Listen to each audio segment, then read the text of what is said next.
ओम सभी को नमस्ते।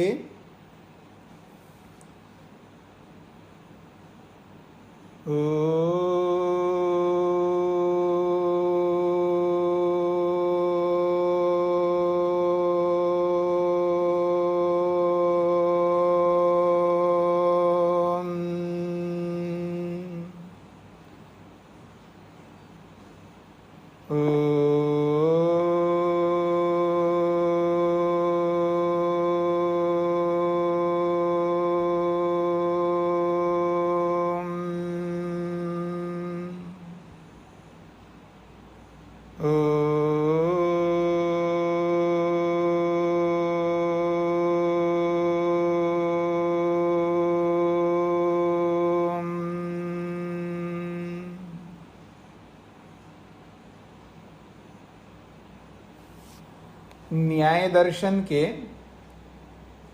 प्रथम अध्याय के प्रथम आह्निक के 22वें सूत्र को लेकर के विचार चल रहा है। 12 प्रकार के प्रमेयों में अंतिम 12वां प्रमेय अपवर्ग है, उसकी चर्चा हो रही है। महर्षि गौतम जी ने अपवर्ग की परिभाषा करते हुए कहा, तद अत्यंत विमोक्षः। तद का अर्थ है यहाँ पर उस दुख का, उस जन्म रूपी दुख का अत्यंत विमोक्षः, नितांत मुक्ति, नितांत छूट जाना, यही अपवर्ग है। तो कह रहे हैं जो पिछले जन्मों के कर्मों के कारण से जो वर्तमान का शरीर हमें मिला है, इस शरीर का तो त्याग कर देना है और नए शरीर को प्राप्त नहीं करना है, तब हमें इस दुख का अत्यंत उच्छेद हो जाएगा। अपवर्ग तभी माना जाएगा पूर्व जन्म के कर्मों के फल स्वरूप में जो वर्तमान का शरीर मिला है, इसको तो हमें छोड़ना होगा, त्याग करना होगा, और नया शरीर ना मिलना, मतलब दोबारा शरीर में अगले जन्म को रोक देना, तो नए शरीर को प्राप्त नहीं होना, वर्तमान का शरीर का छूट जाना, ये अपवर्ग है। और इस नाश रहित अपवर्ग को जो अपवर्ग जानने वाले, यानी इस अपवर्ग को जानने वाले जो योगी लोग हैं, वो ऐसा ही समझते हैं ये अपवर्ग एक प्रकार से नाश रहित है, अर्थात लंबे काल तक रहने वाला है, और ये अपवर्ग भय रहित है, जिसमें कोई भय नहीं होता है। ये बहुत बड़ी बात होती है। इसका एहसास उसी व्यक्ति को होता है जो भय से मुक्त अनुभव करता है। जैसे सब जगह लोगों को मारा जा रहा है, पीटा जा रहा है, और सब लोग असुरक्षित है, और एक व्यक्ति को ऐसी सुरक्षा मिली हुई है कि उसको ये पता लग रहा है मैं सुरक्षित हूँ, मेरा कुछ नहीं होना है, जब तक ये मेरी रक्षा करने वाले ये लोग रहेंगे तब तक मेरा कुछ नहीं होना। तो वो कैसे एहसास करता अपने आप को, वो एक अलग ही अनुभूति होती है निर्भीक व्यक्ति की, भय रहित व्यक्ति की। तो मुक्ति एक ऐसी है, अपवर्ग एक ऐसा है जिसमें किसी भी प्रकार का भय का ना होना और जरावस्था का ना होना। मतलब यहाँ हम इस शरीर में रह रहे हैं, हमें ये एहसास नहीं हो रहा है, एक एक क्षण हमारी आयु जो है घटती जा रही है, मैं ह्रास की ओर जा रहा हूँ, मृत्यु की ओर जा रहा हूँ, मृत्यु के निकट जा रहा हूँ। तो जरा नहीं रहती है, इसलिए उसको अमृत्यु पद कहा, और महान बहुत बड़ा माना है, उसको ब्रह्म माना है, सबसे बड़ा है, और उसमें क्षेम प्राप्ति बहुत बड़ी सुरक्षा रहती है। अब यहाँ तक बताने के बाद आगे जो प्रसंग है, इसको थोड़ा सा आपको कल आप लोग, कुछ लोगों को समझ में आ गया है और कुछ लोगों को पूरी तरह समझ में नहीं आया, ऐसा मेरे को लग रहा था, क्योंकि आपकी ओर से बिल्कुल सन्नाटा था कल। यानी परसों की बात है। तो मैं इसको उदाहरण के तौर पर इसको आगे बढ़ाता हूँ, दो पक्ष बनाता हूँ आपके, एक तेज नारायण जी है और एक शेखर जी है। तो एक को पूर्व पक्षी और एक उत्तर पक्षी, जो पहले बोलेगा वो पूर्व पक्षी होगा, प्रथम पक्ष, और जो बाद में बोलेगा वो उत्तर पक्ष कहलाएगा। यानी एक प्रश्नकर्ता होगा और एक उत्तरकर्ता होगा। अब शेखर जी का ये मानना है कि नित्यम सुखम आत्मना महत्ववत मोक्षे विद्यते। अब इस बात को समझने का प्रयत्न करिएगा, मैं कल के पाठ को दोहरा रहा हूं। पृष्ठ संख्या 29, नित्यम सुखम आत्मना महत्ववत मोक्षे विद्यते। शेखर जी ये कहना चाहते हैं आत्मा का स्वयं का नित्य सुख है, और वो महत्ववत, जैसे जो नित्य पदार्थ होते हैं जो बहुत बड़े बड़े, जैसे आकाश है, परमात्मा है, जैसे महत्व वाले बड़े बड़े महत् परिमाण वाले पदार्थ होते हैं, उन्हीं के समान ये जो सुख है ये भी महत् है, अर्थात नित्य है। और मोक्ष में इस व्यक्ति को वो प्रकट हो जाता है, संसार अवस्था में तो नहीं प्रकट होता है, मोक्षे वेद्यते, वो मुक्ति में प्रकट होता है, पर वो सुख नित्य है। फिर शेखर जी कह रहे हैं तेन अभिव्यक्तेन अत्यंतम विमुक्तः सुखी भवति, और जब वो नित्य सुख अभिव्यक्त होता है, मुक्ति में प्रकट होता है, तब ये विमुक्तः, ये जो जीवात्मा है दुख रहित सुखी हो जाता है। इति केचित मन्यन्ते। अब ये केचित की जगह शेखर जी ऐसा मानते हैं, ये एक पक्ष हो गया। अब तेज नारायण जी क्या कह रहे हैं, कमाल करते हो आप, जीवात्मा का नित्य सुख होता है, ऐसे कैसे आप कह सकते हो, प्रमाण दो। तो शेखर जी कोई प्रमाण ही नहीं दे पा रहे हैं, तो कह रहे हैं तेषाम प्रमाण अभावाद अनुपत्ति। शेखर जी के पास कोई प्रमाण नहीं है। यह शेखर जी के साथ कई लोग जुड़े हुए हैं, और तेज नारायण जी के पक्ष में कई लोग जुड़े हुए हैं, आधे लोग शेखर जी के पक्ष में, आधे लोग तेज नारायण जी के पक्ष में। तो तेषाम का मतलब है शेखर जी के पक्ष वालों के पास में प्रमाण अभावात, प्रमाण न होने से अनुपत्ति, ये जो बात आपने कही है आत्मा का ही नित्य सुख है, उसकी सिद्धि नहीं हो सकती है। क्यों नहीं हो सकती? सिद्धि क्यों नहीं हो सकती? तेज नारायण जी कह रहे हैं न प्रत्यक्षम, आपके इस कथन में कोई प्रत्यक्ष प्रमाण ही नहीं है, न अनुमानम, कोई अनुमान प्रमाण है, न आगमावा, और कोई शब्द प्रमाण है, कोई है ही नहीं है, तीनों प्रमाण ही नहीं है। किस विषय में तीनों प्रमाण नहीं है? नित्यम सुखम आत्मनो महत्ववत मोक्ष अभिव्यज्यते। आत्मा के ये नित्य सुख है और ये मुक्ति में प्रकट होता है, इस संदर्भ में कोई प्रमाण नहीं है, इसलिए आप गलत कह रहे हो, ऐसा तेज नारायण जी शेखर जी के पक्ष वालों को कह रहे हैं। यहां तक समझ में आ गई जी सबको? हो गया क्लियर? अब आगे करते हैं। अब शेखर जी की बारी आ रही है। अब तेज नारायण जी ने तो उत्तर दिया आपके पक्ष में तो प्रमाण नहीं है, तो प्रमाण नहीं है तो आपकी बात कैसे मानेंगे? बिना प्रमाण के किसी की बात हम नहीं मानते। अब शेखर जी कह रहे हैं नित्यस्य अभिव्यक्ति ही संवेदनम। वो कहते हैं नित्यस्य अभिव्यक्ति संवेदनम, नित्य सुख की जो अभिव्यक्ति है अर्थात उसका जो संवेदन है, उसकी जो अनुभूति है, यही प्रमाण है। भाई मुक्ति में सुख की अनुभूति होती नहीं होती है? मुक्ति में तो मोक्ष में सुख की अनुभूति होती है, उसकी संवेदना होती है, यही तो प्रमाण है। नित्यस्य अभिव्यक्ति अर्थात संवेदनम, अभिव्यक्ति का मतलब है संवेदनम यहाँ पर।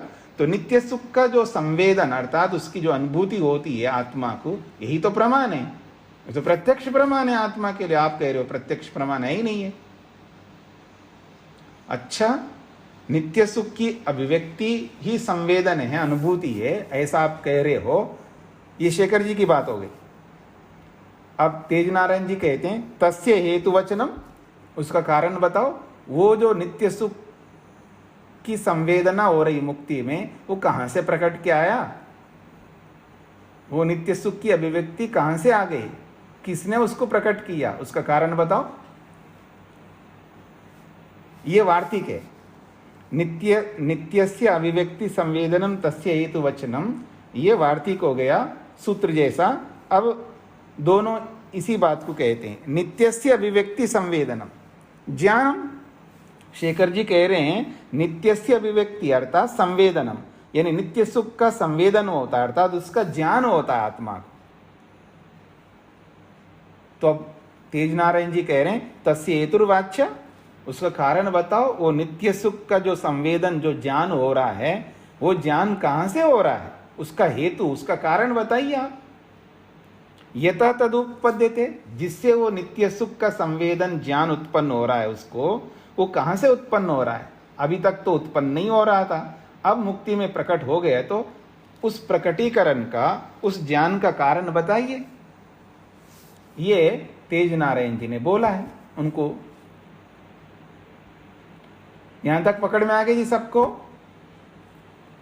हाँ, जिसको भी समझ में नहीं आए तो हाथ खड़ा करेंगे। अब बारी आई है शेखर जी की।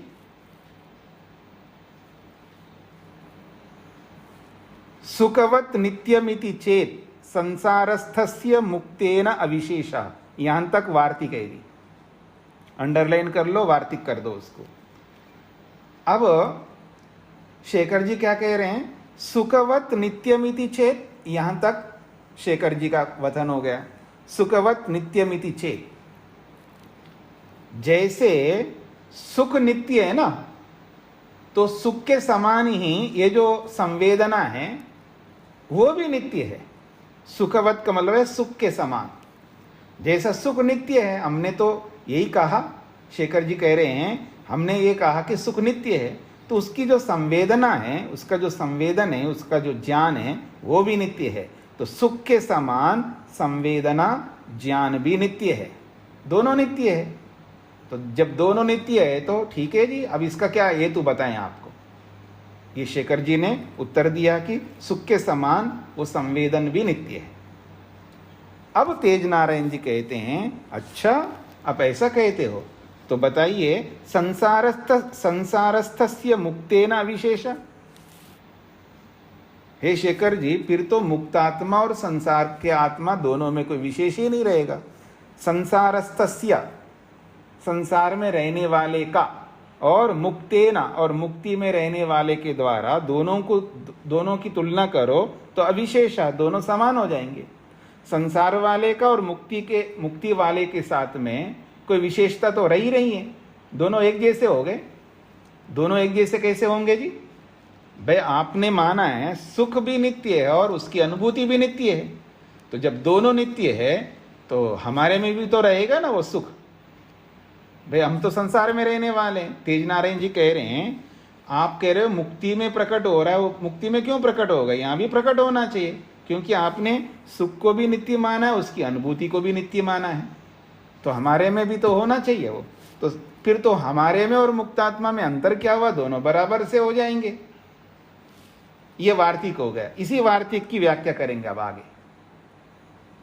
यथा मुक्तः सुखेन तन संवेदनेन च सत नित्येन उपन्न।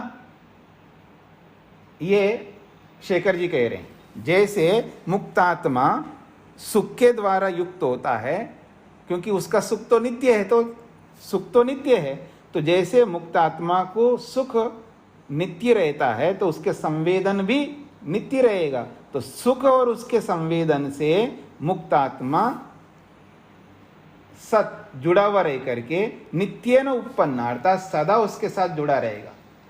मुक्तात्मा के साथ में सुख और उसका संवेदन सदा बना रहेगा, फिर तो अभिव्यक्त हो जाएगा, उसमें क्या दिक्कत है। दोनों नित्य है, नित्य है तो उसके साथ ही रहेगा वो, और वह मुक्ति में प्रकट होता है, बस रहता उसी के अंदर है, वो मुक्ति में प्रकट होता है। दोनों साथ में है, सुख भी और उसकी अनुभूति भी है।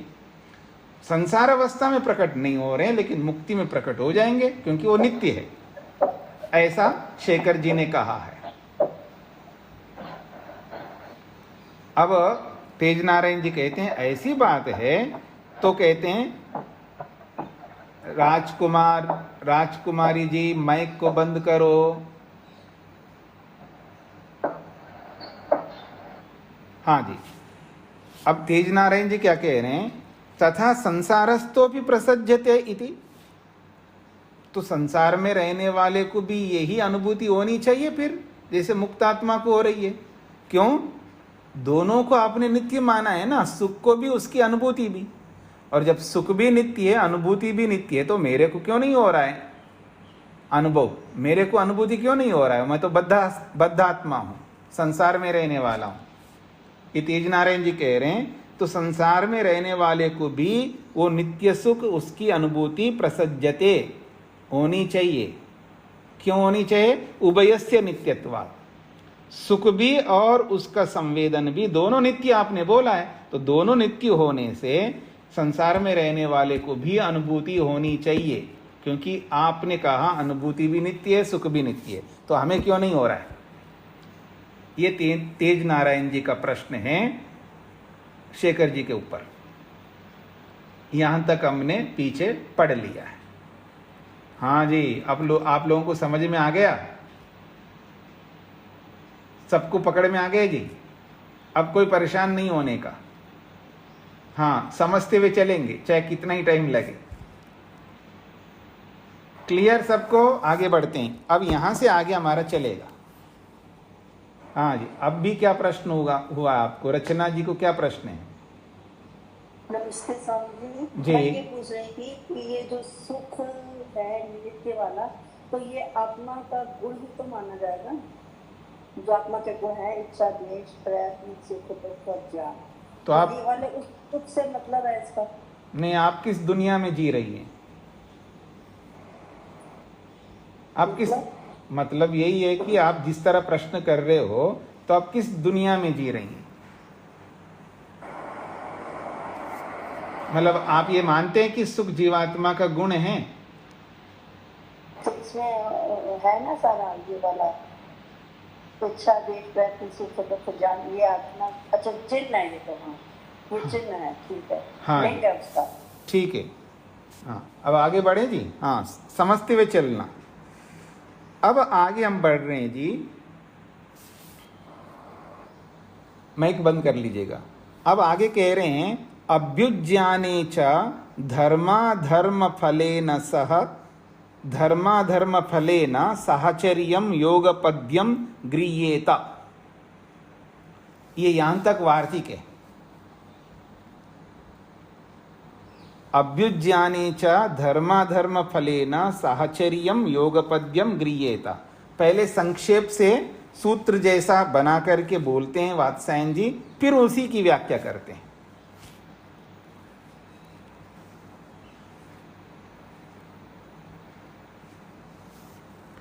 अब वार्तिक ये है, इसको समझ लीजिएगा। अब अभ्यनुज्ञाने चा का मतलब और, अभ्यनुज्ञाने। हे शेखर जी, अगर आपकी बात हम मान भी ले, आप जो कह रहे हो सुख और उसका अनुभव संवेदन जो दोनों नित्य है, चलो थोड़ी देर के लिए आपकी बात को हम मान भी ले। अभ्यनुज्ञाने का मतलब है मान लेने पर, आपके इन बातों को मान लेने पर, तो क्या होगा? धर्म अधर्म फलेन साहचर्यम योगपद्यम गृह्येत। तो कहते धर्म अधर्म फलेन साहचर्यम, जो धर्म अधर्म का जो फल मिलता है ना हमको, जिसको भी हमको मिल ही रहा है, सबको मिलता है धर्म और अधर्म का फल, तो धर्माधर्म का जो फल है, उस फल के साथ साथ वो जो नित्य सुख है वो भी मिलना चाहिए हमको। वो क्यों नहीं मिल रहा है? क्योंकि नित्य है ना, और उसकी अनुभूति भी नित्य है। धर्म करने से सुख मिलता है संसार का, अधर्म करने से दुख मिलता है संसार का। ये तो बाहर से आ रहे हैं।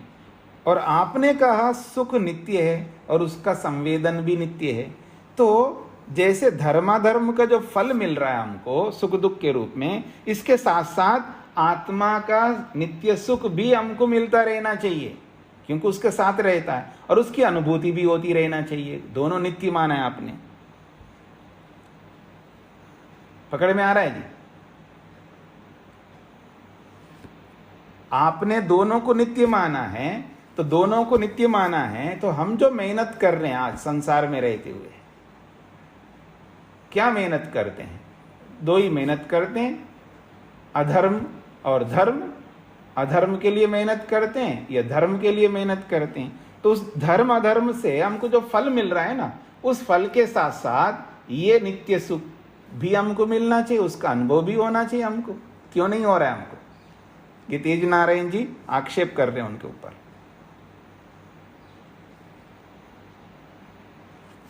वार्तिक का व्याख्यान आगे और समझ लीजिए, उसी बात को आगे स्पष्ट करके खोल करके समझा रहे हैं। यदिदम उत्पत्ति स्थानेषु, ये जो उत्पत्ति स्थान का मतलब शरीर, जो हम सब लोग शरीरों में हैं, शरीर, इंद्रियां, मन, बुद्धि, इन सब के अंदर विराजमान होकर के हम सुख दुख का अनुभव करते हैं। तो उत्पत्ति स्थान का मतलब है जो सुख और दुख की उत्पत्ति का स्थान। धर्माधर्म का जो फल कहाँ उत्पन्न होगा जी? धर्माधर्म का फल जो है उसका उत्पत्ति का स्थान है शरीर, इंद्रियां, मन, बुद्धि, आत्मा, यहीं पर तो होगा। तो यदिदम उत्पत्ति स्थानेषु, ये जो धर्माधर्म का जो सुख दुख रूपी फल जो उत्पन्न होता है, कहाँ पर? शरीर आदि पदार्थों में। धर्माधर्म फलम सुखम दुखम वा, और उस शरीर आदि पदार्थों में ये धर्म का फल और अधर्म का फल जो सुख और दुख है, ये संवेद्यते पर्यायेन। हम लोग बारी बारी से इसका अनुभव करते हैं, धर्म के फल को सुख के रूप में और अधर्म के फल को दुख के रूप में, और बारी बारी से अनुभव करते हैं, एक साथ अनुभव नहीं करता। ये याद रखना, ये सबको याद रखना है। हम लोग धर्म का फल भी अनुभव करते हैं, अधर्म का फल भी अनुभव करते हैं। हाँ ठीक है जी। हाँ जी, ये एक आम है, एक एक आम, सब पढ़ने वाले आप सबको एक एक आम दे रहा हूं मैं। चौसा आम लास्ट में आता है ना, सबको एक एक आम चौसा दे दिया, आप सब खा रहे हैं, सुख अनुभव लिया आपने, ठीक है ना। और आपने खाना खा चुके हैं, याद रखना, डिनर हो गया आप सबका, उसके ऊपर एक एक आम दे रहा हूं। और डिनर भी जो भी आप खाते हो, जितना आपका जो रूटीन का है मात्रा, उतनी मात्रा आप खा चुके हैं, उसके ऊपर एक एक आम दे दिया आपको, तो बड़ा सुख मिलेगा। धर्मपूर्वक आपने खाया, एक आम तो खा ही सकते हैं। और आप में से दो चार लोगों ने लोभ पैदा कर लिया जी, हमको एक आम से तृप्ति नहीं मिलती है, जब हमको तो 3-4 आम दे दो, तो चलो जी खा लो, हमने दे दिया, तो उससे उनको दुख मिलेगा, क्योंकि जितना डाइट उनका है वो तो खा चुके हैं ना। ऊपर से एक आम तो चल सकता है, अब 3-4 आम खाओगे तो दुख ही तो मिलेगा, अपचन हो जाएगा ना, डाइजेस्ट नहीं हो पाएगा, तो उससे दुख ही मिलेगा। तो अधर्म किया आपने लोभ करके, पर वो बारी बारी से हो रहे हैं। धर्मपूर्वक एक खाया तब तो सुख मिला, और अधर्म से, लोभ से आपने 3 और मांग करके खा लिया, तब आपको दुख मिल रहा है। पहले सुख मिल रहा था, अब अतिरिक्त जबरदस्ती खा रहे हो आप लोभ से बाकी 3 आमों को, तब दुख मिल रहा है। पर एक साथ थोड़ा मिल रहा था, वो बारी बारी से मिल रहा है। तो जब भी हमको सुख मिलता है तो धर्मपूर्वक मिलता है, याद रखना। इस बात को भी गांठ बांध करके आप लिख लें। जब भी हम सुख भोगते हैं वो धर्मपूर्वक ही भोगते हैं, अधर्म से कभी सुख नहीं मिलता। आप समझ नहीं पाते हैं, आपको लगता है कि मेरे को अधर्म करने से सुख मिल रहा है, ऐसा बिल्कुल नहीं होता है। उसकी भी चर्चा योग दर्शन में कभी विस्तार से करेंगे। तो धर्म करोगे तो सुख मिल रहा है, अधर्म करोगे तो दुख मिलेगा, पर ये बारी बारी से मिल रहा है। तो यही बात कह रहे हैं, यदिदम उत्पत्ति स्थानेषु धर्माधर्म फलम सुख दुखम व संवेद्यते पर्यायेण। ये जो शरीरादि उत्पत्ति स्थानेषु का मतलब है सुख दुख की उत्पत्ति जहां पर होती है, वो किस पर, कहां पर होती है? शरीर में, इंद्रियों में, मन में, तीनों को सुख मिलता है ना। शरीर को भी सुख मिलता है, इंद्रियों को भी सुख मिलता है और मन को भी सुख मिलता है। तो ये जो उत्पत्ति स्थान जो शरीर आदि तत्व हैं, इनमें धर्माधर्म फलम, धर्म और अधर्म का जो फल है किस रूप में? सुख और दुख के रूप में। संवेद्यते, अनुभव किया जाता हमारे द्वारा। कैसे? पर्याय ना, बारी बारी से। और आपने जो बोला है जीवात्मा का नित्य सुख है और उसका अनुभव भी नित्य है, दोनों नित्य है, तो तस्य च नित्यम संवेदनस्य च सहभावः योगपद्यम गृह्येत। वो जो नित्य सुख है आपका, वो नित्य सुख भी इस सुख के साथ साथ और उसकी अनुभूति भी इसके साथ साथ दोनों का अनुभव होना चाहिए। मतलब आम का सुख का भी और मेरे स्वयं का नित्य सुख का, दोनों का अनुभव होना चाहिए। योगपद्यम का मतलब है एक साथ दोनों, और उसकी अनुभूति भी होनी चाहिए, क्योंकि वो मेरे में नित्य है, उसकी अनुभूति भी नित्य है। और जब मैं दुख भोग रहा हूं अधर्म से, उस अधर्म के साथ साथ मेरे अंदर जो नित्य सुख है वो भी मिलना चाहिए दुख के साथ साथ। न सुख अभाव, क्योंकि मुझ में सुख का तो अभाव है ही नहीं है, क्योंकि नित्य है, वो मेरे में है। न अनभिव्यक्ति अस्ति, और जो संवेदन है वो भी नित्य है मेरे अंदर, सुख भी नित्य है और उसका संवेदन अनुभूति भी नित्य है। तो दोनों होना चाहिए मेरे को, दुख के साथ साथ इनकी भी अनुभूति होनी चाहिए मेरे नित्य सुख की, क्योंकि उभयस्य नित्यत्वात्, सुख और उसकी अनुभूति दोनों नित्य होने से जो धर्म से मिलने वाले सुख के साथ में या दुख के साथ में ये भी अनुभव में आने चाहिए, अर्थात दोनों एक साथ मेरे को अनुभव में आने चाहिए। ये तेज नारायण जी आक्षेप कर रहे हैं उन पर। पकड़ में आए जी सबको? जिनको नहीं समझ में आए वो पूछेंगे, ये तो बहुत सरल बात है। कोई नहीं बोल रहे तो यही मानूंगा मैं कि सबको समझ में आ रहा है। हाँ जी, मधु जी को क्या पूछना है? स्वामी जी नमस्ते। सुख जो अनुभव हो रहा है वो धर्म अधर्म से सुख और दुख हो या नित्य हो, लेकिन सुख तो अनुभव से अनुभूति से ही होगा। तो ये मुझे समझ में नहीं आ रहा। क्या समझ में नहीं आ रहा? में संभवतः मैं आगे चली गई हूँ थोड़ा सा, कि इन चीजों को अनुभव के साथ ही तो सुख को अनुभव करेंगे, वो नित्य हो या अनित्य हो। नहीं, आप प्रश्न को देखो ना, अब इधर उधर की बात, पटरी से नीचे उतर के बात मत करिएगा। प्रश्न क्या चल रहा है वो देखिएगा। प्रश्न ये चल रहा है जीवात्मा का ही सुख है वो नित्य है, उसका अनुभव भी नित्य है और मुक्ति में प्रकट होता है, ऐसा शेखर जी का कहना है।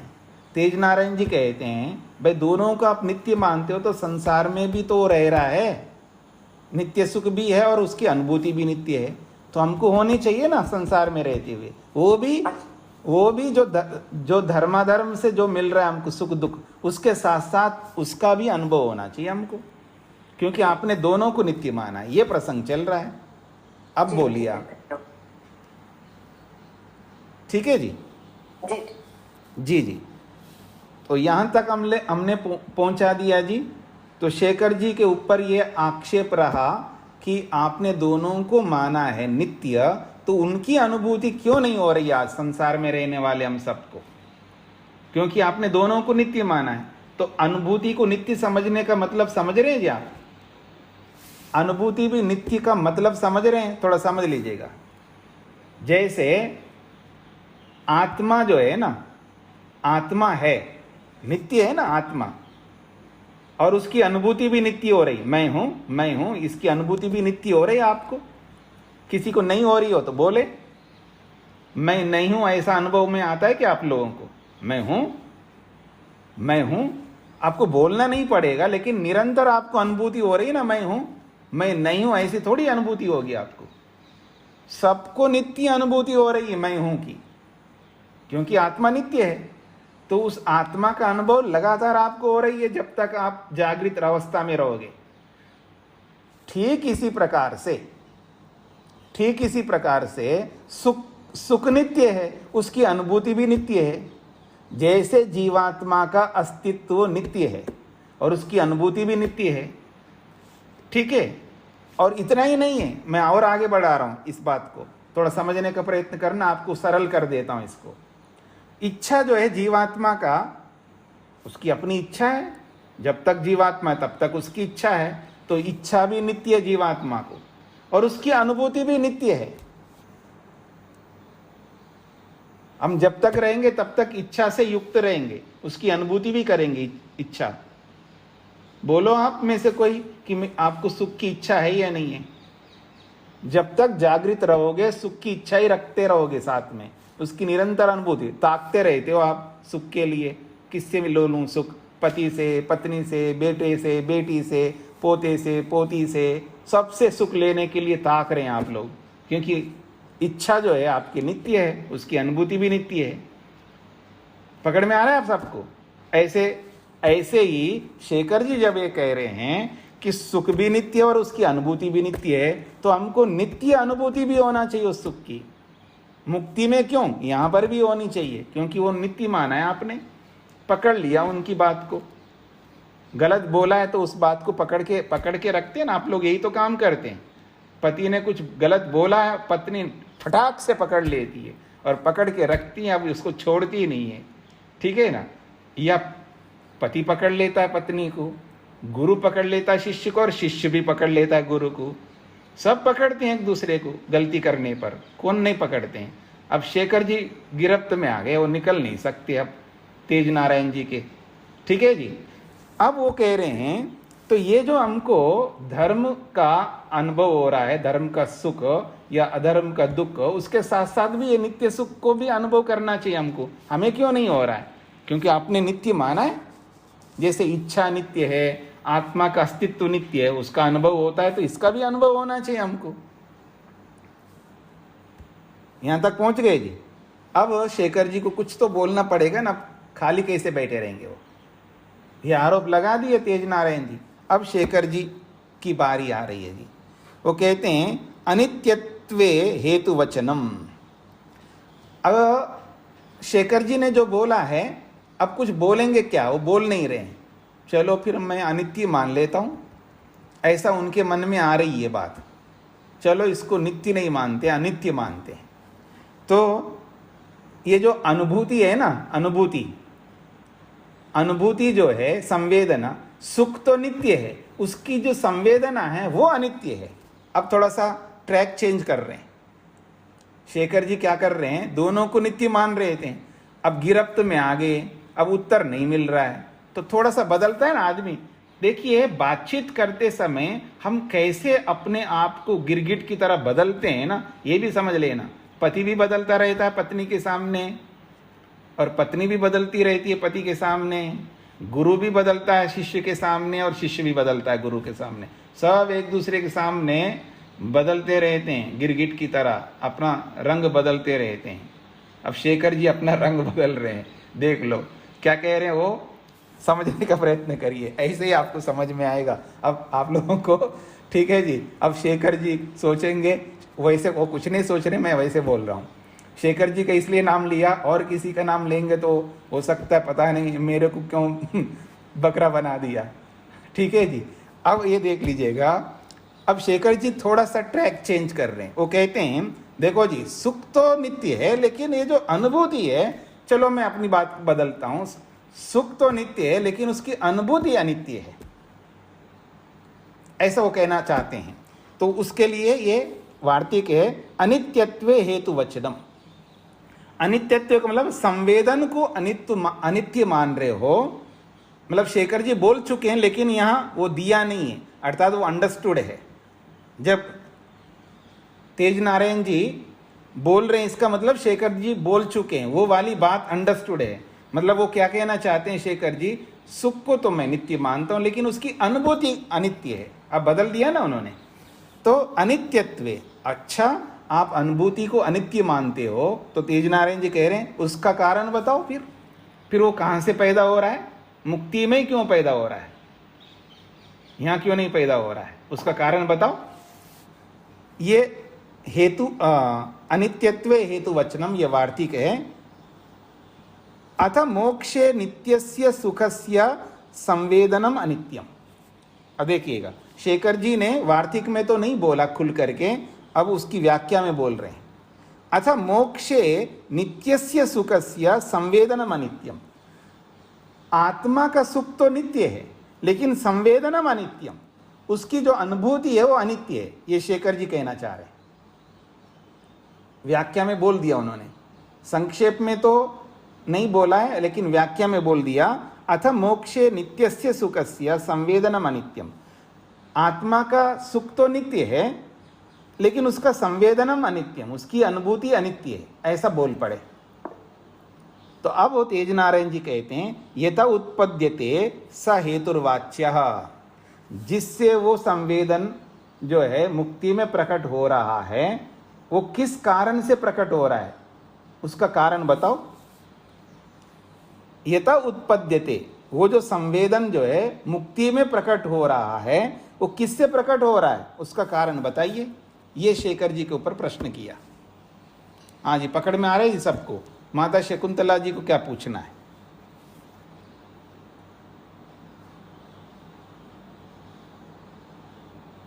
माता शकुंतला जी ने हाथ खड़ा किया, क्या पूछना है? जी स्वामी जी प्रणाम। जी। मैं ये सोच कि अगर व्यक्ति को अनुभूति क्या लगे, सुख हो रहा है या दुख हो रहा है, किसी भी चीज की अनुभूति ना हो तो उससे का पता ही नहीं लगता कि है कि नहीं। तो अगर वो कह रहे हैं कि इसकी अनुभूति जो है वो अनित्य है, तो बच्चों को तो पता ही नहीं लगेगा। अनुभूति के मैं कैसे अनुमान करूं कि मेरे अंदर सुख है और मुझे दुख क्यों हो रहा है, ये भी अनुभूति से पता चलेगा ना। मेरे सिर में बड़ा दर्द है, तो मुझे खांसी आ रही है, ये सारी चीजें तो अनुभूति से ही पता लगेगी ना। हाँ, तो ऐसा है।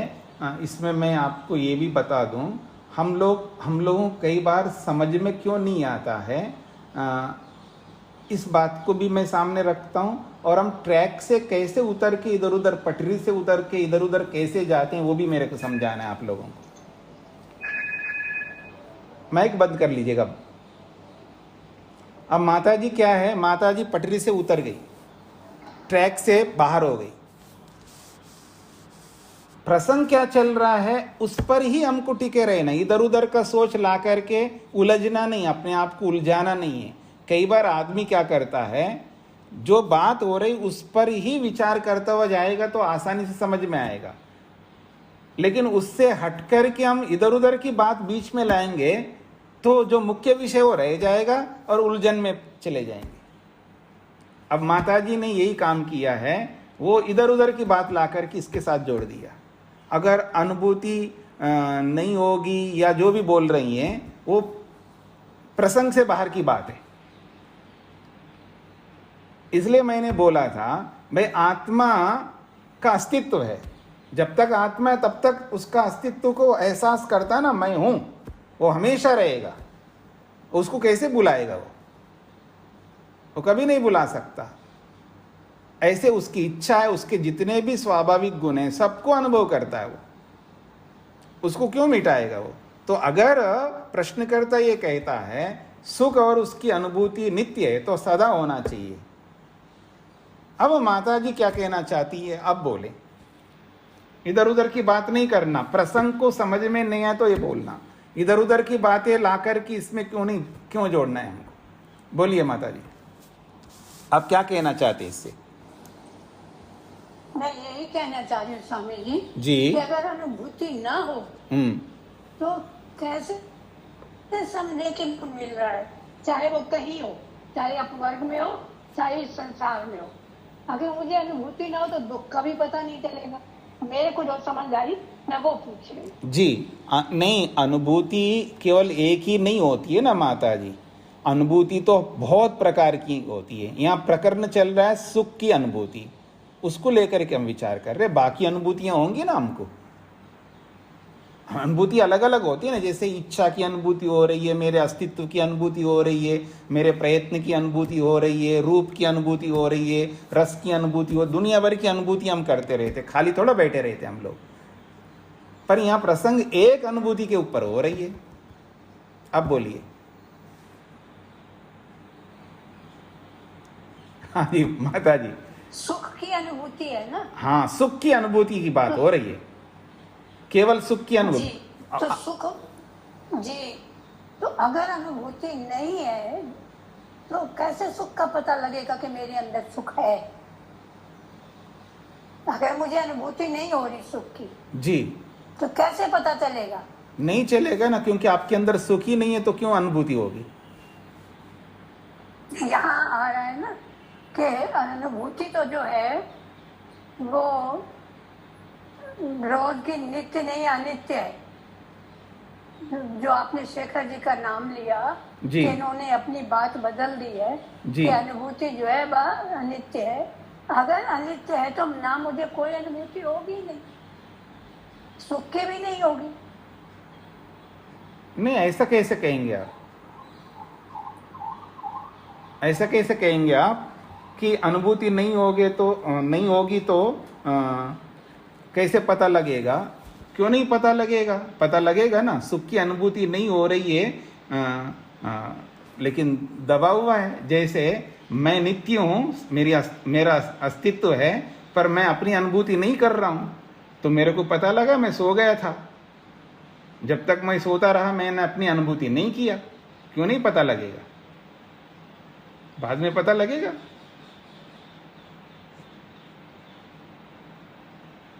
हाँ जी माता जी, प्रसंग से इधर उधर मत जाइए, ये समझना जरूरी है।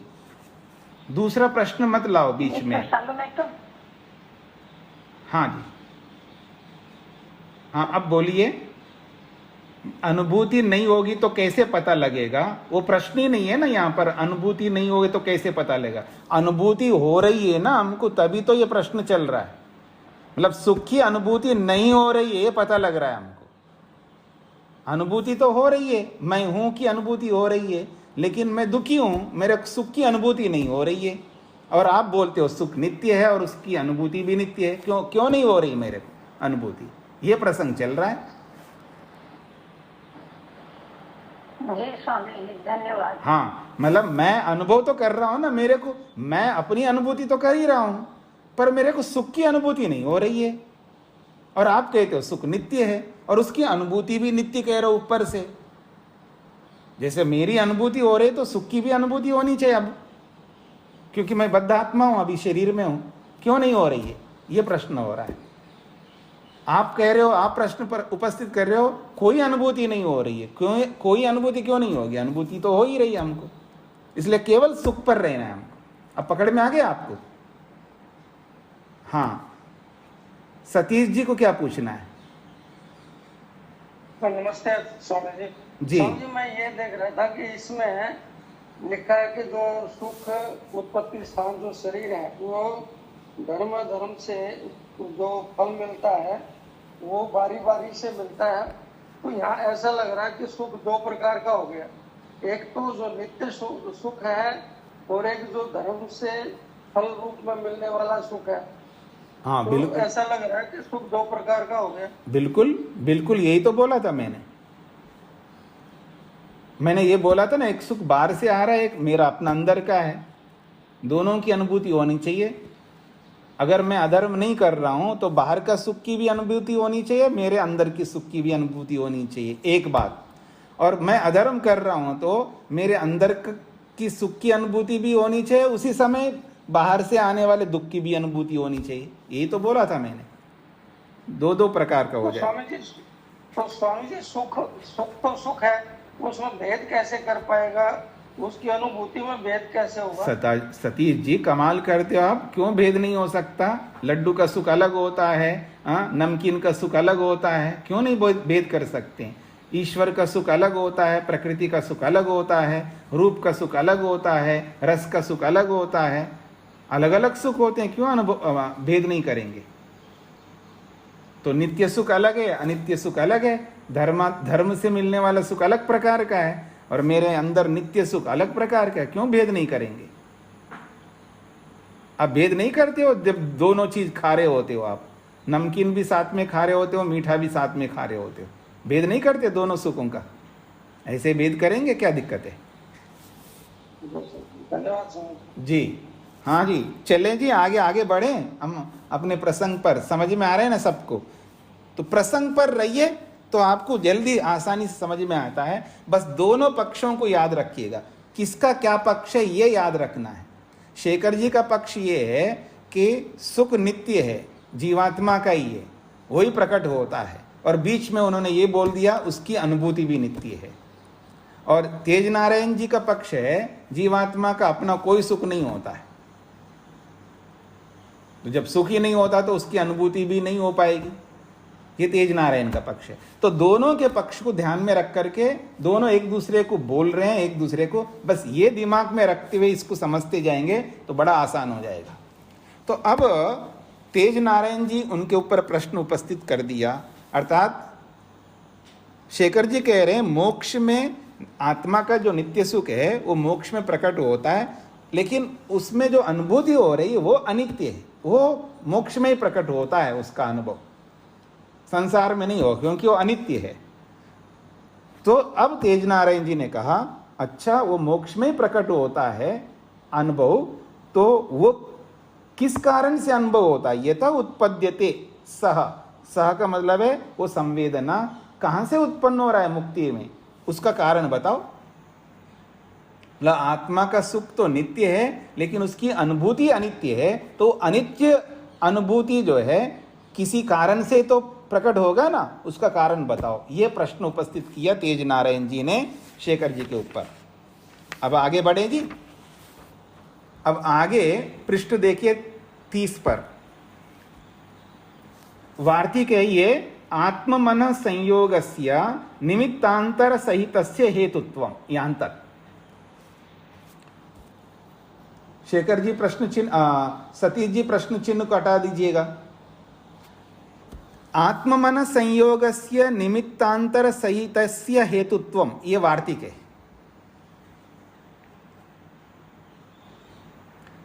वार्तिक ये कह रहा है आत्म मन संयोगस्य, आत्मा और मन का जो संयोग है, आत्मा और मन के संयोग का निमित्तांतर सहितस्य, आत्मा और मन का संयोग होता है ना, जब जो भी अनुभूति हमको होती है, किसी भी प्रकार की अनुभूति हो,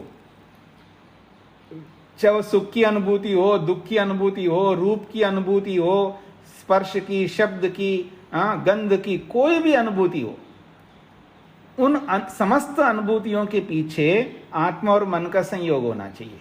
तो कहते हैं आत्म मन संयोगस्य निमित्तांतर सहितस्य, और इन दोनों के संयोग के अलावा और कोई निमित्त ले आया आपने, और कोई कारण लाया आप। संवेदन जो है, संवेदना वो मुक्ति में प्रकट होती है, तो उसको कौन प्रकट कर रहा है, उसका कोई कारण है क्या? तो कह रहे हैं आत्म मना संयोगस्य, आत्मा और मन के संयोग के साथ साथ निमित्तांतरम का मतलब है दूसरा कारण। अगर आत्मा मन के संयोग में और कोई दूसरा कारण है क्या? निमित्तांतर का मतलब है दूसरा कारण। अगर वो कारण है तो उसको हेतु सहित बताओ, वो किस कारण से वो संवेदना मुक्ति में प्रकट हो रही है। आत्मा मन के संयोग के अलावा वो कौन सा कारण है दूसरा जो प्रकट हो रहा है, उसको बताइए। ऐसा तेज नारायण जी ने इनके ऊपर प्रश्न किया, क्योंकि पीछे बोला है ना कि संवेदना तो अनित्य है, तो वहां प्रकट होता है मुक्ति में। तो तेज नारायण जी ने कहा उसका कारण बताओ। तो क्या कारण हो सकता है, तो उसका गेस करेंगे ना, वो क्या कारण हो सकता। तो आत्मा मन के संयोग से अनुभूति होती है, तो इन दोनों के अलावा कोई दूसरा कारण है क्या उस संवेदना को केवल मुक्ति में प्रकट करने वाला हो? वो है एक निमित्तांतर, अर्थात भिन्न कारण। अगर वो भिन्न कारण कोई है इन दोनों कारणों के अलावा, अर्थात आत्म मन के संयोग कारण के अलावा, और वो कोई अलग कारण है जिसके कारण से वहां संवेदना प्रकट होती है मुक्ति में, यदि ऐसा कारण आप मानते हो तो उसका कारण बताइए। आत्म मन संयोगो हेतु रीति चेत,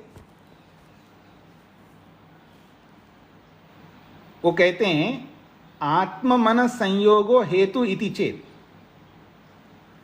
आत्मा और मन का संयोग ही कारण है। आत्मा और मन का संयोग ही कारण है उस अनुभूति का, जो मुक्ति में संवेदना प्रकट हो रही है। उस संवेदना के प्रकट होने में आत्मा और मन का संयोग ही कारण है। यदि ऐसा मैं कहूं तो ये शेखर जी कह रहे हैं आत्मा मन संयोगो हेतु रीति चेत। तेज नारायण जी पहले कहा था कि आप हेतु बताइए कि वहां किस कारण से प्रकट हो रहा है। तब शेखर जी कह रहे हैं आत्म मन संयोगो हेतु इति। यदि मैं ये कहूं आत्मा और मन का संयोग ही वहां कारण है, अब तेज नारायण जी बोल रहे हैं एवं अपि तस्य सहकारी निमित्तांतरम वचनीयमिति। एवं अपि ऐसा बोलने पर भी वो जो अनुभूति हो रही है, तस्य का मतलब है उस संवेदना का, सहकारी अर्थात सहयोगी, निमित्तांतरम दूसरा कारण, वचनीयम आपको बताना पड़ेगा। आत्ममन संयोग तो सबका कारण है ना। आत्मन का संयोग तो बद्धावस्था में भी है, आत्मन का संयोग मुक्ति में भी है, दोनों जगह संयोग है। मन का मतलब है यहाँ तो प्राकृतिक मन है सत्वर स्तंभ से, और वहाँ मुक्ति में जीवात्मा का स्वयं का मन है, स्वयं की वहाँ शक्ति है। मनवानो मना भवति, हाँ, अगर वो सुनना चाहता है तो मुक्ति में श्रोत्र बन जाता है, यानी उसको श्रोत्र मिल जाता है। देखना चाहता है उसको आंखें मिल जाती हैं, और वो सूंघना चाहता है तो उसको नाक मिल जाता है मुक्ति में। याद रखना उस प्रसंग को, मुक्ति वाले प्रसंग को, सत्यार्थ प्रकाश के उस प्रसंग को। मुक्ति में कैसे अनुभव करता है सबको, तो वहाँ समाधान करते हैं महर्षि स्वामी दयानंद ने। उस जब वो देखना चाहता है तो उसको आंख मिल जाता है, मिल जाती है। वो सुनना चाहता है तो उसको कान मिल जाते हैं, हाँ। वो सूंघना चाहता है तो उसको नाक मिल जाता है। वो चखना चाहता है तो उसको रसना मिल जाती है। ऐसा वो कौन से साधन है, तो बताया वो जीवात्मा की अपनी शक्तियां हैं।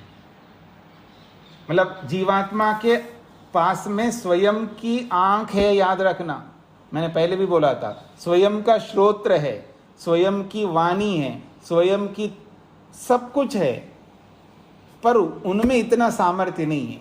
इसलिए उन सामर्थ्यों को एक्स्ट्रा सामर्थ्य इंद्रियां बना करके भगवान ने दे दिया। तो इनके सहयोग से हम फिर देख पाते हैं, सुन पाते हैं, बोल पाते हैं, जो भी कर सकते हैं। तो जब संसार में रहते हैं तो प्रकृति के साधनों का प्रयोग करके हम ये सब करते हैं, और मुक्ति में जाते हैं तो स्वयं के साधनों से हमको करना होता है। उसमें परमात्मा सहयोग करता है। परमात्मा के सहयोग से ही मेरे देखने की शक्ति, मेरे सुनने का सामर्थ्य, ये सब काम करने लगते हैं। तो आत्मन का संयोग तो सब जगह समान कारण है। इसके अतिरिक्त आपको दूसरा कारण बताना पड़ेगा। वो जो संवेदना मुक्ति में प्रकट हो रही है उसका कारण आप बताइए। इसलिए कह रहे हैं एवं अपि तस्य सहकारी निमित्तांतरम वचनीयम। एवं अपि केवल आत्मन का संयोग कहने से बात नहीं चलेगा, वो तो रहेगा ही। आत्मन का संयोग तो सभी अनुभूतियों में रहेगा, लेकिन उसके अतिरिक्त कारण आपको बताना पड़ेगा। तस्य सहकारी निमित्तांतरम, उसका सहयोगी यानी आत्म मन के सहयोगी एक दूसरा कारण होना चाहिए जिससे वो अनुभव वहां पर प्रकट होता है। वो कारण बताओ। ये तेज नारायण जी ने प्रश्न किया है शेखर जी के ऊपर। पकड़ में आ रहा है जी आप लोगों को? तो कहते हैं अगला धर्मस्य कारण वचनम। अगर वो शेखर जी कहे नहीं इसमें धर्म कारण है,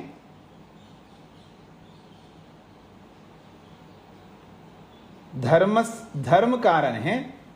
आपने कहा दूसरा कारण बताओ, तो धर्म कारण है। विशेष धर्म उत्पन्न करता, उसी कारण से मुक्ति में वो सुख अनुभव में आता है, उसको धर्म कारण है। तो कहते धर्मस्य कारण वचनम, ये वार्तिक है। धर्मस्य कारण वचनम, ये वार्तिक है। इसी खोल करके आगे कहेंगे यदि धर्मो निमित्तांतरम। शेखर जी कह रहे हैं धर्म को मैं दूसरा कारण बता रहा हूं। जो मुक्ति में संवेदना प्रकट होती है उसके पीछे क्या कारण है, ऐसा आपने जो पूछा है, तो सुनो मेरा उत्तर। वो कहते हैं धर्मो निमित्तांतरम, वहां धर्म ही दूसरा कारण है जो मुक्ति में उस संवेदना को प्रकट करने वाला है।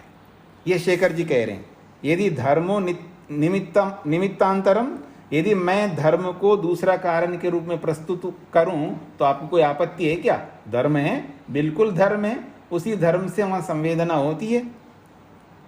अब तेज नारायण जी कह रहे हैं तस्य हेतुर्वाच्य यथा उत्पद्यते, उस धर्म का कारण बताओ। वो धर्म कहां से उत्पन्न होता है? तेज नारायण जी ने उस धर्म के ऊपर प्रश्न चिन्ह लगाया है। अगर आप धर्म को दूसरा कारण मानते हो, वो धर्म कहां से पैदा होता है उसका कारण बताओ। तस्य हेतुर्वाच्यम, उस धर्म का कारण बताइए। यथा उत्पद्यते, वो धर्म कहां से उत्पन्न होता है। हाँ जी, यहां तक पहुंच रहे जी सब लोग। मतलब जैसे जैसे उत्तर देगा सामने वाला, उसके ऊपर तो प्रश्न उपस्थित करते हैं ना आप लोग। बोलचाल में भी पति पत्नी का संवाद चल रहा हो, माँ बेटे का चल रहा हो, सास बहू का चल रहा हो, और दोनों के विषय में थोड़ा मतभेद हो रहा हो, तब ऐसा ही संवाद चलेगा ना। आप अगर ऐसा कहते हो तो इसका ये मतलब होना चाहिए, इसका कारण बताओ, आप ऐसा ही क्यों कह रहे हो, ऐसा क्यों नहीं हो सकता, ऐसे बोलते रहते हो ना आप लोग। तो उसी प्रकार की प्रक्रिया यहाँ पर, इसलिए कोई चिंता करने की बात नहीं है। तो उन्होंने प्रश्न किया था कि जो संवेदना मुक्ति में प्रकट होती है उसका कारण बताइए। तो अब वो कारण बता रहे हैं, धर्म कारण है। अगर धर्म कारण है तो वो धर्म कहां से पैदा होता है उसका कारण बताओ। ये तेज नारायण जी ने प्रश्न किया। पकड़ में आ गए जी यहां तक? बस इतनी सी बात है यहां पर। अब शेखर जी को बोलना पड़ेगा, कुछ तो बोलेंगे ना। वो धर्म कहां से आएगा। अब शेखर जी बोल रहे हैं, और वो वार्तिक के रूप में है। देखिए, पहले वार्तिक है, योग समाधि जन्य कार्य अवसाय विरोधात प्रक्षये संवेदन निवृत्ति। यहां तक ये पूरा वार्तिक है। योग समाधि जन्य कार्य अवसाय विरोधात प्रक्षये संवेदन निवृत्ति। अब शेखर जी थोड़ा सा उत्साहित हो रहे हैं। आप धर्म की बात कर रहे हो, तो अब मैं थोड़ा अपने आप, अभी तक थोड़ा कमजोर हो रहे थे, अब वो मजबूत होने लग रहे हैं। शेखर जी थोड़ा सा मजबूत होने लग रहे हैं, क्योंकि धर्म को बीच में लाए तो धर्म कारण है। तो उस धर्म का कारण बताओ, वो धर्म कैसे पैदा होता है, कहां से पैदा होता है। अब शेखर जी कह रहे हैं योग समाधि जन्य, वो योग और समाधि से उत्पन्न होता है वो धर्म। योग समाधि जन्य, योग और समाधि से उत्पन्न होने वाला, जन्य का मतलब है उत्पन्न होने वाला। योग समाधि जन्य, वो योग समाधि से वो धर्म पैदा होता है, जिसके कारण से वहां मुक्ति में नित्य सुख की अनुभूति करता है जीवात्मा। ऐसा शेखर जी कह रहे हैं। अगर ऐसा है तो अब तेज नारायण जी को भी तो कुछ बोलना पड़ेगा ना। तो अगर वो योग समाधि से उत्पन्न होता है तो वो कार्य है ना भाई, जो उत्पन्न होता है वो कार्य है। तो कहते हैं योग समाधि जन्य है वो धर्म, तो कार्य होगा, वो उत्पन्न होने वाला कार्य होता है। और कार्य अवसाय विरोधात, कार्य का अवसान होता है। अवसाय का मतलब है समाप्ति होती है, यानी कार्य समाप्त होता है। कार्य अवसाय विरोधात, कार्य के समाप्त होने से विरोध आएगा आपके पक्ष में, क्योंकि वो सदा नहीं मिलेगा, नित्य सुख नहीं बन पाएगा। प्रक्षय का मतलब है उस जो योग रूपी धर्म जो उत्पन्न होने वाला है वो कार्य है, और कार्य होने से उसकी समाप्ति तो होगी। तो प्रक्षय समाप्त हो जाने पर संवेदन निवृत्ति, फिर सुख की अनुभूति नहीं होगी, सुख रुक जाएगा। भाई जो योगज धर्म पैदा हो रहा है, पैदा होने वाला अनित्य होता है, और वो जब समाप्त हो जाएगा तो संवेदन निवृत्ति, संवेदना होगी नहीं, वो समाप्त हो जाएगी, फिर आपकी मुक्ति सब बेकार हो जाएगी। ये वार्तिक है। अब इस वार्तिक को थोड़ा खोल करके समझाएंगे तो आपको और स्पष्ट हो जाएगा।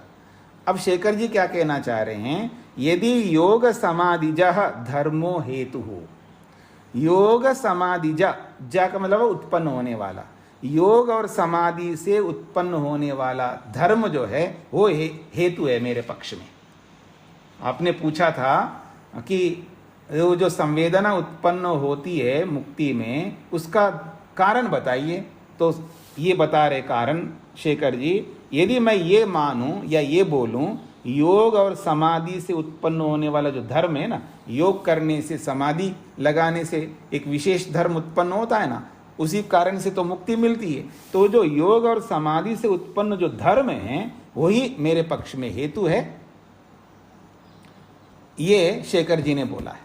अब तेज नारायण जी कहते हैं अच्छा ऐसा है, तस्य कार्य अवसाय विरोधात, तस्य का मतलब उस धर्म का, वो धर्म तो कार्य है, क्योंकि जो उत्पन्न होता है वो कार्य होता है, तो कार्य होने से अवसाय, उसकी अवसाय, अवसाय कहते समाप्ति, कार्य की समाप्ति होती है। जो भी कार्य होता है वो समाप्त होने वाला होता है, वो सदा रहता नहीं है।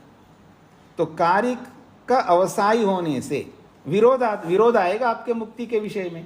क्यों विरोध आएगा? प्रक्षय, जब धर्म समाप्त हो गया तो धर्म के समाप्त हो जाने पर संवेदनम अत्यंतम निवर्त्यता, और वो जो मुक्ति में जो संवेदना सुख की हो रही है वो नितांत समाप्त हो जाएगा, तो मुक्ति नहीं रह पाएगी। ये तेज नारायण जी ने उत्तर दिया उनके कहने पर। धर्म को कारण बता रहे हो आप, तो धर्म तो उत्पन्न होता है, और जो उत्पन्न होता है वो अनित्य होता है, वो जल्दी समाप्त होगा ना। जब समाप्त हो जाएगा तो आपकी संवेदना तो समाप्त हो जाएगी, मुक्ति में सुख की अनुभूति नहीं होगी। आप मुक्ति में गए सुख की अनुभूति करने के लिए, वो तो समाप्त हो जाएगा आपका। ऐसा तेज नारायण जी कहना चाहते हैं। यहां तक पहुंच गए जी।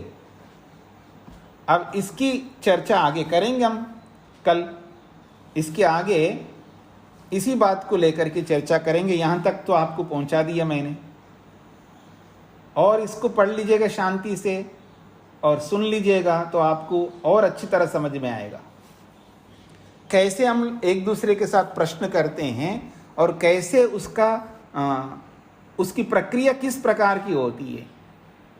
वो प्रक्रिया भी आप लोगों को समझना है। प्रश्नोत्तर की प्रक्रिया, हम सामने वाले क्या बोल रहे हैं, हमको क्या बोलना है, उस पर एक ही ट्रैक पर रहते हुए, उसी विषय पर रहते हुए, इधर उधर की बातों में उलझते हुए। देखो यहाँ उलझा नहीं जा रहा है, कोई उलझन पैदा नहीं किया जा रहा है। जैसे जैसे प्रश्नकर्ता बोलते जा रहे हैं, उत्तरकर्ता उसी के अनुसार उत्तर देते जा रहे हैं और उन पर प्रश्न करते जा रहे हैं। आप ऐसा मानते हो तो ये आपत्ति आएगी, और इस आपत्ति के ऊपर आपके ऊपर ये प्रश्न होगा। ये आपत्ति आ रही है, इसके ऊपर आपके ऊपर ये प्रश्न होगा, और वो जो समाधान करेंगे उस पर आपत्ति जताएंगे। एक ही विषय पर, मतलब उसी विषय पर रहेंगे, उस विषय से हटकर के इधर उधर की बातों को बीच में नहीं लाएंगे। तो इस प्रक्रिया को भी समझते हुए आपको बातचीत करने की प्रक्रिया धीरे धीरे समझ में आती जाएगी। बाकी बातें कल करेंगे। ओम शांति शांति शांति।